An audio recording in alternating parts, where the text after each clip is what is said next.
भाकरीची गोष्ट. शरद आपल्या आजोळी खेड्यात गेला होता. ते दिवस सुगीचे होते. कापणी मळणी सुरू होती. कामाची नुसती धमाल होती. अशा वेळी जो तो शेतावरच असे.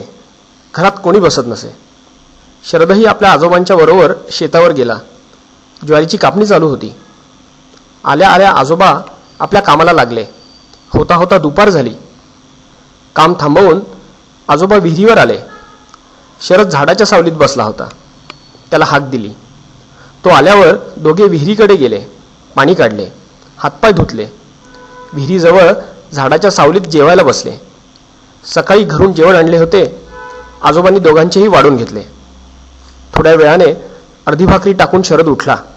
आजोबा म्हणाले, का रे, भाकरी का टाकलीस? शरद म्हणाला, माझं पोट भरलं, पुरे मला. यावर आजोबा म्हणाले, मग वेड्या, जेवढं खायचं होतं तेवढंच नाही का घ्यायचं? अन्न टाकून असं उठू नये, अन्न वाया घालवू नये. शरद हसून म्हणाला, आजोबा, असं किती अन्न वाया जाणार आहे? मी तर फक्त अर्धी भाकरी टाकून उठलो. आजोबा म्हणाले, अरे, अर्धी असो की कोरभर, तुझ्यासारख्या लाखो मुलांनी अशी अर्धी भाकरी टाकली तर किती अन्न वाया जाईल? आणि भाकरीसाठी किती कष्ट करावे लागतात, किती घाम गाळावा लागतो याची कल्पना आहे का तुला? ती सहजासहजी मिळत नाही. हे ऐकून तो पुन्हा खाली बसला आणि खाऊ लागला. आजोबा म्हणाले, तू नेहमी म्हणतोस ना, गोष्ट सांगा. आज मी तुला भाकरीचीच गोष्ट सांगतो. सांगा सांगा. शरद गोष्ट ऐकण्यासाठी अधीर झाला. आजोबांनी विचारले, भाकरी कशाची करतात?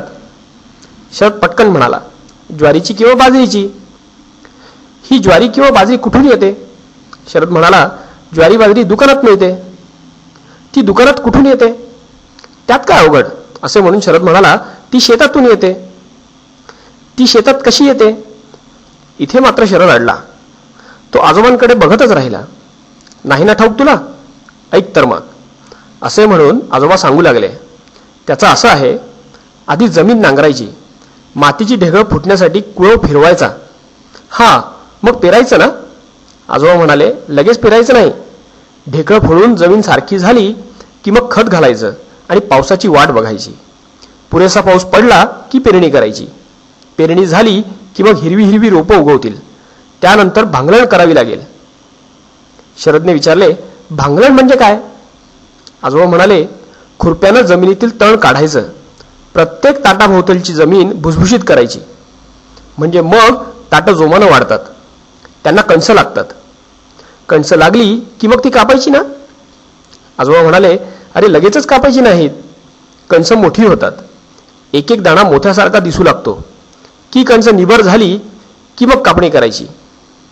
सगळी माणसं खळ्यावर न्यायची. मळणी करायची. मग या दाण्यांना वारं द्यायचं. शरदनं विचारलं, वारं द्यायचं म्हणजे काय? आजोबा म्हणाले, खळ्यातलं धान्य सुपात घेऊन उंचावर उभं राहायचं. वारा आला की सुपातलं धान्य हळूहळू खाली सोडायचं.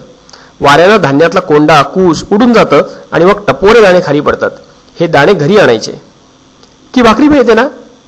आजोबा म्हणाले, लगेच कशी भाकरी मिळेल? हे दाणे दळायचे, त्याचं पीठ होतं आणि त्याची भाकरी करायची.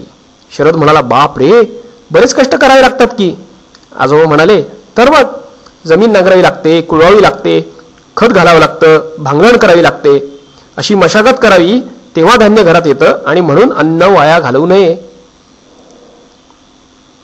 शरद म्हणाला, आजपासून मी पानात काही टाकणार नाही आजोबा. या कथेचे लेखक होते व द देसाई.